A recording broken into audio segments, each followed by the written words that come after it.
Les pharisiens et quelques scribes étaient venus de Jérusalem. Ils se réunissent autour de Jésus et voient quelques-uns de ses disciples prendre leur repas avec des mains impures, c'est-à-dire non lavées. Les pharisiens, en effet, comme tous les juifs, se lavent toujours soigneusement les mains avant de manger, fidèles à la tradition des anciens. Et au retour du marché, ils ne mangent pas avant de s'être aspergés d'eau, et ils sont attachés encore par tradition à beaucoup d'autres pratiques, lavage de coupes, de cruches et de plats. Alors les pharisiens et les scribes demandent à Jésus pourquoi tes disciples ne suivent-ils pas la tradition des anciens? Ils prennent leur repas sans s'être lavé les mains. Jésus leur répond, Isaïe a fait une bonne prophétie sur vous, hypocrite dans ce passage de l'Écriture. Ce peuple m'honore des lèvres, mais son cœur est loin de moi.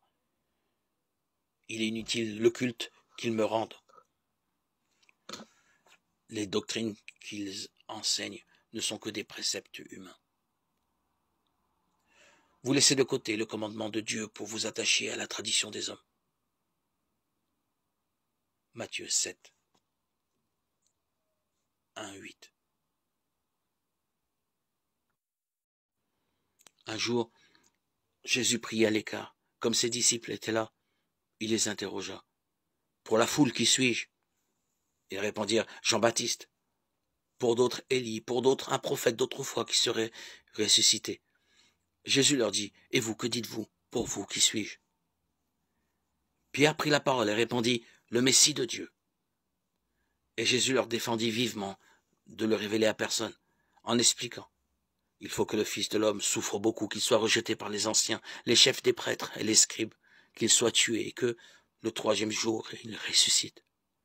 Il leur disait à tous, celui qui veut marcher à ma suite, qu'il renonce à lui-même, qu'il prenne sa croix chaque jour et qu'il me suive. Car celui qui veut sauver sa vie la perdra, mais celui qui perdra sa vie pour moi la sauvera. Quel avantage un homme aura-t-il à gagner le monde entier, si c'est en se perdant lui-même et en le payant de sa propre existence? Si quelqu'un a honte de moi et de mes paroles, le Fils de l'homme aura honte de lui, quand il viendra dans sa gloire et dans celle du Père et des anges. Je vous le dis en vérité, parmi ceux qui sont ici, certains ne connaîtront pas la mort avant d'avoir vu le règne de Dieu.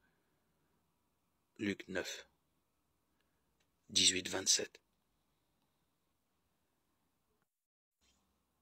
En ces jours-là, Marie se mit en route rapidement vers une ville de la montagne de Judée. Elle entra dans la maison de Zacharie et salua Élisabeth. Or, quand Élisabeth entendit la salutation de Marie, l'enfant tressaillit en elle. Alors, Élisabeth fut remplie de l'Esprit Saint et s'écria d'une voix forte, « Tu es bénie entre toutes les femmes, et le fruit de tes entrailles est béni. Comment ai-je ce bonheur que la mère de mon Seigneur vienne jusqu'à moi? Car lorsque j'ai entendu tes paroles de salutation, l'enfant est tressailli d'allégresse au-dedans de moi. Heureuse celle qui a cru à l'accomplissement des paroles qui lui furent dites de la part du Seigneur. » Marie dit alors, « Mon âme exalte le Seigneur, mon esprit exulte en Dieu mon Sauveur. Il s'est penché sur son humble servante. Désormais, tous les âges me diront bienheureuse. Le Puissant fit pour moi des merveilles, saint est son nom. Son amour s'étend d'âge en âge sur ceux qui le craignent. Déployant la force de son bras, il disperse les superbes, il renverse les puissants de leur trône, il élève les humbles. Il comble de bien les affamés, renvoie les riches les mains vides.